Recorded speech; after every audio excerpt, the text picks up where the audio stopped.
We're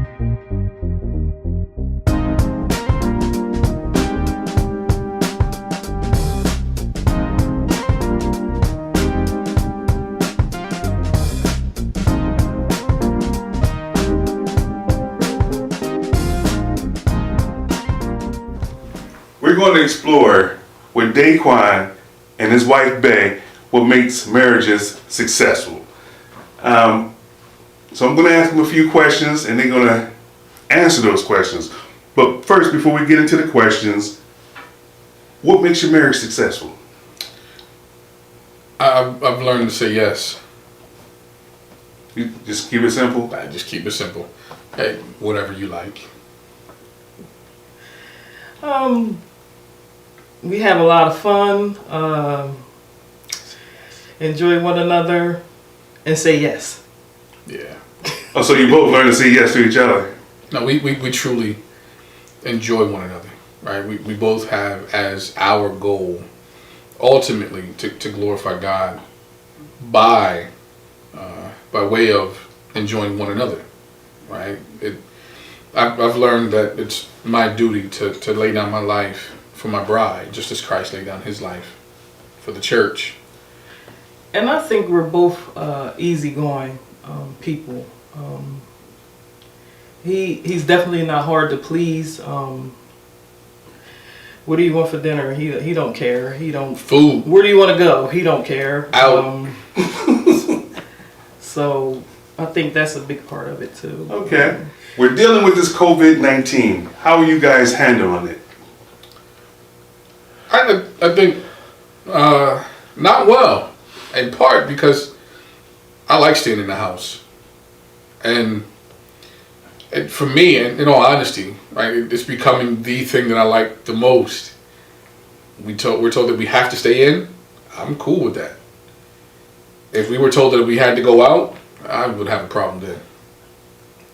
I'm really enjoying working home now. But I guess the homeschooling part is a big challenge for us because he's trying to work, I'm trying to work, we're trying to help Jada work. Nye's, she's online in school, so it's just trying to balance. So it is a little bit of a challenge. We try to do things together as a family, so we do like the bonfire, play games, Monopoly, teaching the kids Monopoly. But then we also try to make time for ourselves. Yeah. To watch a movie without the kids, that can be a challenge. And you have an 8-year-old at home who likes to talk and likes to play, and you're trying to homeschool this 8-year-old and get your work done and be productive. Something has to give, and she usually wins. So. And she knows when to come in busting on us when we trying to have our quality time together. All right. So what is it like being married to a pastor? I don't know. In the beginning, it was definitely challenging. I don't know what was funnier, the statement or his face. It was so serious. Like, I don't know. What is it like being married to a pastor, Bay? I couldn't tell you. Oh, you want her to answer that? I'm sorry. In the beginning, it was very challenging. It still is at times because I guess I put a lot of pressure on myself to be like other wives, to mimic other wives and what other pastor wives were doing. And if they were teaching or leading a Bible study and different things like that. So I thought that was what I had to do, but I've learned that I'm supposed to do what God calls me to do, and that's not what he calls me to do. I lead worship, and I love to worship, and I love to lead worship. So that was one of the big challenges for me, being a pastor's wife. And then also, I've learned that he get called at times when we may be trying to do something as a family, but he has to go, sometimes to help others. So at first that was hard, like we're here, but I've learned that God has definitely called him, and he is to go help others. We still have our family time, and he makes sure that there are times when nobody can call, But I think that was that's probably the biggest two challenges, I guess, as a pastor's wife. And I've tried very hard to let everyone know that my first ministry is to my wife, right? Not to home, not to my kids, but to my wife. She comes before any and all. So, And he definitely shows that, and he makes that clear. Okay, so now we're going to do this little game. Both of you have to close your eyes and answer the questions by pointing at the other spouse or pointing to yourself. Okay? okay. All right. Okay. Okay. You heard the part about close your eyes? Oh, I know he's ready. Yeah. Okay. Oh, all right, ready. Okay. Okay, which one of you would rather go out on a date? Which one of you would rather stay in and watch a movie? Who sings the best? Which one of you are likely to go skydiving?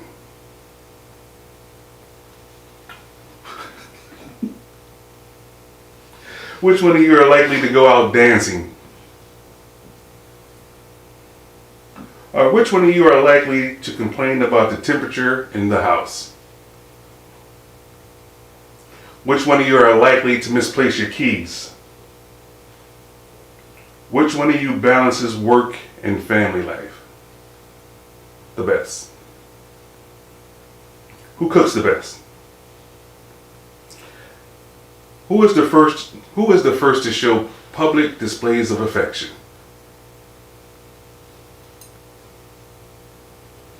Who is quick to settle an argument? Who is most likely to clean the bathroom? Who drives the fastest? All right, open your eyes. So,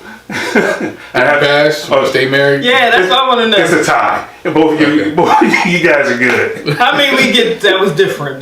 Nah, y'all was on point. Yay! Hardcore. Yeah, you guys did well. Although there's no metric to this, there's no, you guys were accurate with your answers. So, what would you guys say to encourage other married couples? Have fun. Yeah. Have fun. I mean, life happens. There's going to be ups and downs. There's going to be struggles. Just have fun and be patient. Be patient, especially with one another. Sometimes you think that your spouse is supposed to treat you a certain way, or you want him to do something. When you are you're not even patient, or you're not doing what you expect him to do. So I guess that's probably the biggest thing. Be patient and have fun. Do not stop dating. Don't stop having fun. When your finances are low, if you can't go out, have fun at home. When something's going on at work, you come home, you talk about it, you're stressing, have fun. Just don't stop. Yeah, enjoy one another. Yes. Right? But Yes. I think one of the biggest lessons that I've learned that I'd like to pass on is learn to surrender your rights.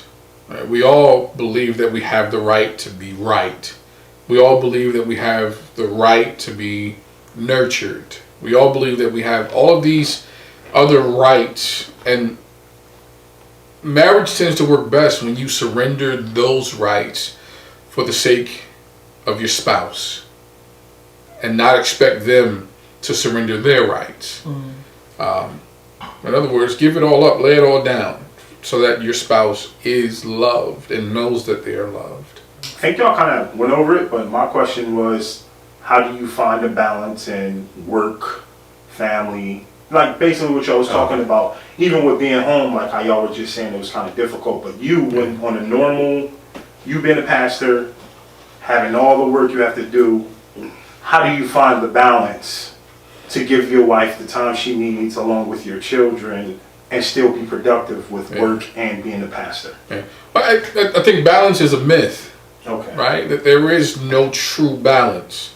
My wife and my kids are included in a lot of the things that I do when it comes to ministry, except for those things that are personal, right?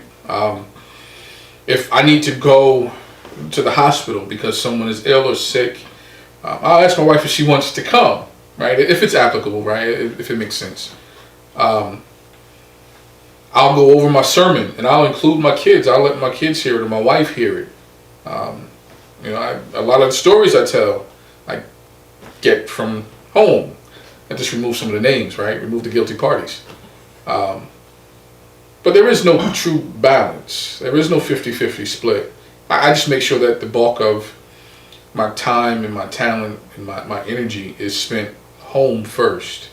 Right? Everyone else gets everything else. So yeah. And that makes me think about also not just with him, like if he's going to preach somewhere, if you're going to Dell State, or if I don't have to work, I will go with him. Same with me. If I had something at work, if I was doing something, he would come. But that also includes the kids.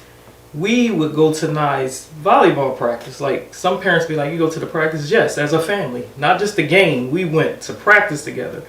We would go to Jada's soccer practice together.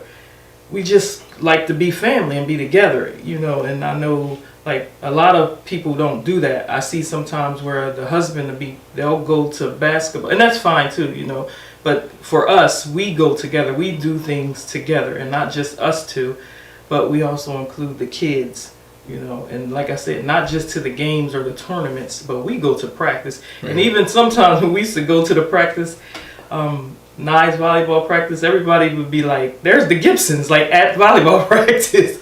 So that's something that we learned that early on too. Yeah. With him coaching basketball, just to come to the practice, come to the games, and I'm like #1 supporter, cheerleader, and that's another thing we believe in this house. We're each other's biggest cheerleader. Nobody else should be cheering louder than we are for each other. That's right. All right, good words. We're gonna wrap it up now. Y'all want to say goodbye? Oh. God bless you.